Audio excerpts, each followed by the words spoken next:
वो बहुत मेहनती था, इसीलिए उसके बॉस उससे हमेशा खुश रहते थे। पिंटू भी अपनी कंपनी के लिए पूरी लगन से काम करता था। पिंटू, मैं तुमसे बहुत खुश हूँ। जब से तुमने हमारी फैक्ट्री में काम करना शुरू किया है, हमें 2 गुना फायदा होने लगा है। मुझे तो लगता है तुम हमारे लिए लकी हो। अरे नहीं सर, ऐसा कुछ नहीं। मैं तो सिर्फ अपना काम करता हूँ। हाँ, वो सब ठीक है, पर मेरे पास तुम्हारे लिए एक खुशखबरी है। कैसी खुशखबरी सर? मैं तुम्हारी सैलरी बढ़ा रहा हूँ। मैंने सुना है तुम बहुत समय से अपना घर लेना चाहते थे। अब तुम जल्दी ही अपना घर ले पाओगे। ये सुनकर पिंटू की खुशी का ठिकाना ही नहीं रहा। वो जल्दी से अपने घर चला जाता है और अपनी पत्नी सीमा से कहता है, सीमा, एक बहुत अच्छी खुशखबरी है। अच्छा, और वो क्या? आज तुम्हारे बॉस ने फिर से तुम्हारी तारीफ करी क्या? नहीं नहीं, उससे भी बड़ी खुशखबरी। अब हमें इस किराए के मकान में नहीं रहना पड़ेगा। हम तब से अपना खुद का घर लेना चाहते थे ना।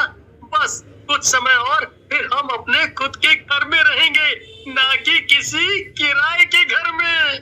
क्या? सच? मगर कैसे? पिंटू सीमा को सारी बात बताता है और सीमा को भी ये सुनकर बहुत खुशी होती है। दोनों डिनर करते हैं और सो जाते हैं, पर उन दोनों को नहीं पता था कि उसी फैक्ट्री के कुछ लोग पिंटू से बहुत जलते थे। उनमें से एक हरीश था। असल में हरीश पिंटू से पहले से उस फैक्ट्री में काम कर रहा था, पर जब से पिंटू वहाँ काम करने आया, बॉस के साथ साथ सभी लोग बस पिंटू की ही तारीफ किया करते थे। ऊपर से जब पिंटू की सैलरी बढ़ा दी गई तो हरीश का गुस्सा और भी ज्यादा बढ़ गया था। अगले दिन सुबह सुबह पिंटू नौकरी पर आ जाता है और हरीश उसका इंतजार ही कर रहा था। हरीश पिंटू के पास एक मिठाई का डब्बा लेकर आता है और उससे कहता है, पिंटू भैया, ये लो मिठाई का डब्बा। मेरी बेटी की शादी तय हो गई है। मैं सबसे पहले मिठाई तुम्हारे लिए ही लाया हूँ। तुम इतने खास जो हो मेरे लिए। ओह हरीश भाई, मुबारक हो और मिठाई के लिए धन्यवाद। मैं इसे घर जाकर अपनी पत्नी के साथ खाऊंगा। हरीश चला जाता है और शाम को पिंटू वो मिठाई का डब्बा लेकर घर आ जाता है। सीमा पिंटू को डब्बे के साथ देखकर कहती है, अरे आज अचानक से ये मिठाई क्यों? अरे ये मुझे हरीश भाई ने दी है। उनकी बेटी की शादी तय हो गई है। हरीश भाई? मुझे तो लगता है वो आपको पसंद नहीं करते, पर आज अचानक से ये मिठाई क्यों? अरे नहीं नहीं, ऐसा कुछ नहीं। तभी तो उन्होंने सबसे पहले मिठाई मुझे दी, यहाँ तक कि बॉस से भी पहले। चलो इसे खा कर देखते हैं।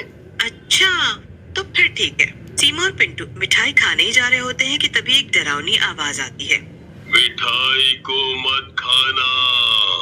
अरे क्या आपने भी वो आवाज सुनी? हाँ सुनी तो, पर वो आई कहाँ से?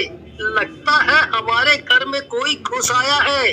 तभी वो आवाज दोबारा आती है, मिठाई को मत खाना। दोनों इधर उधर देखने लगते हैं। तभी सीमा की नजर पर्दे पर पड़ती है। वहाँ पर्दे के पीछे कोई खड़ा था। सीमा डरते हुए पिंटू से कहती है, पिंटू, वहाँ पर्दे के पीछे कोई खड़ा है, देखो। जब पिंटू उधर देखता है तो वो भी डर जाता है। कौन है वहाँ? बाहर आओ, वरना हम पुलिस को बुला लेंगे। जल्दी बाहर आओ। पिंटू के इतने कहने पर वहाँ जो भी खड़ा था वो पर्दे से निकलकर बाहर आ जाता है। पिंटू और सीमा उसे देखकर बेहद डर जाते हैं, क्योंकि वो एक बहुत ही डरावना सा भूत था। उसकी आंखें एकदम लाल थी और उसके पैर भी उल्टे थे। हे भगवान, ये तो एक भूत है। पिंटू जल्दी से यहाँ भागते हैं, इससे पहले कि वो हमें खत्म कर दे।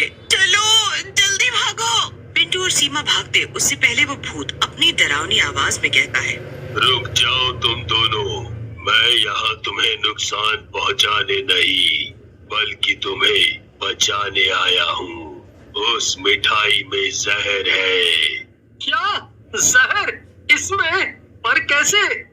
भला हरीश मुझे जहर वाली मिठाई क्यों देगा? नहीं, ये सच नहीं हो सकता। अगर नहीं मानते तो खुद इसे खा कर देख लो।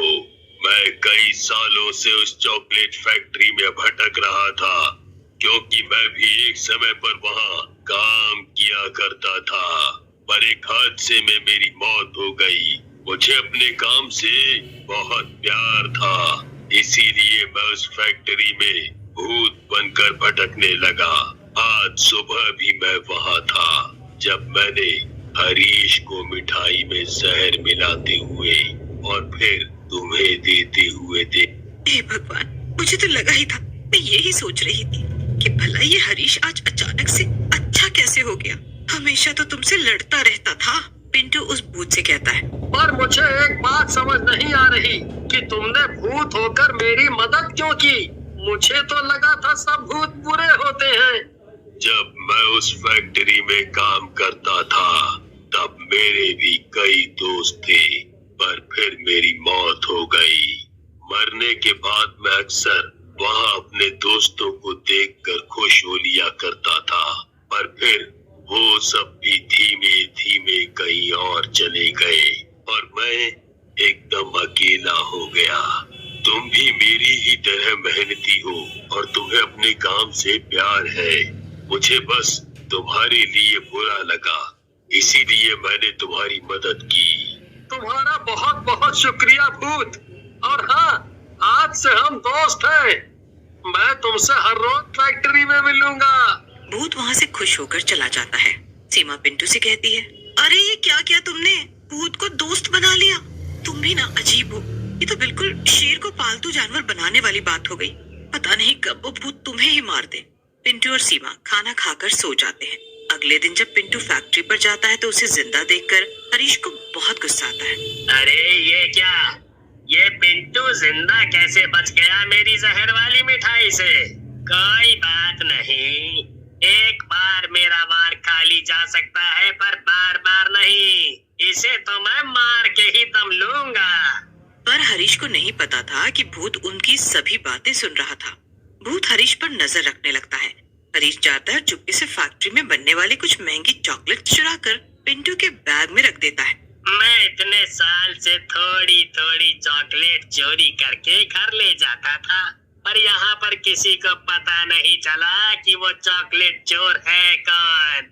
हरीश खुद से ये सब कहकर फिर जोर जोर से शोर मचाने लगता है, जिससे कि फैक्ट्री में काम कर रहे सभी लोग, यहाँ तक कि बॉस भी वहाँ आ जाते हैं। सुनो सुनो, सब जल्दी आओ। मेरे पास एक बड़ी खबर है। अब सुनो सब यहाँ। अरे क्या हुआ हरीश, तुमने इतना शोर क्यों मचा रखा है? तुम्हारी वजह से लोगों को काम करने में परेशानी हो रही है। अरे बॉस, आप जब सुनोगे कि मेरे पास कैसी खबर है, आप मुझसे जरूर खुश हो जाओगे।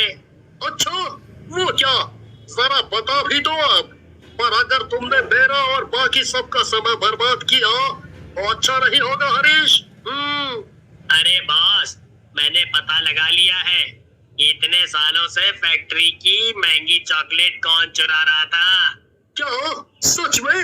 कौन है वो? जल्दी बताओ। वो और कोई नहीं, ये पिंटू ही है। ये सब तुम क्या कह रहे हो हरीश? तुम्हारा दिमाग तो ठीक है। मैं भला चॉकलेट क्यों चुराऊंगा? ओ हरीश, तुम पागल हो गए हो क्या? मुझे पिंटू पर पूरा भरोसा है। जरूर तुम्हें कोई गलतफहमी हुई है। पिंटू अपना बैग ले आता है और सबके सामने उसे खोलने लगता है। तभी पिंटू के पीछे वही भूत आ जाता है और वो पिंटू के कान में कहता है, पिंटू, मेरी बात ध्यान से सुनो। इस हरीश ने तुम्हें फंसाने के लिए सच में तुम्हारे बैग में चॉकलेट डाली थी, पर मैंने उसे हटाकर इस हरीश के बैग में ही डाल दिया है। सब लोग पिंटू का बैग देखते हैं पर उसमें कुछ भी नहीं निकलता। बॉस को हरीश पर बहुत गुस्सा। हरीश, ये सब क्या मजाक था? पिंटू के बैग में कुछ भी नहीं है। तुमने हम सबका समय बर्बाद किया। पर ये कैसे मुमकिन? मैंने खुद इसके बैग में चॉकलेट, मेरा मतलब मैंने खुद इसे अपने बैग में चॉकलेट डालते हुए देखा था। ये चॉकलेट गायब कैसे हो गई? चॉकलेट गायब नहीं हुई हरीश, वो तुम्हारे बैग में है। पिंटू हरीश से उसका बैग छीन लेता है और उसे खोलकर सबको दिखा देता है। उसमें सचमुच वो महंगी चॉकलेट्स थी। बॉस पुलिस बुला लेते हैं और हरीश को पुलिस पकड़कर ले जाती है। इतना ही नहीं, उसे नौकरी से भी निकाल दिया जाता है। सबके जाने के बाद भूत पिंटू के पास आता है। अरे भूत, नहीं, मेरे दोस्त, मुझे 2 बार बचाने के लिए शुक्रिया। तुम सच में मेरे पक्के दोस्त हो। उसके बाद पिंटू खुशी खुशी फैक्ट्री में काम करने लगता है।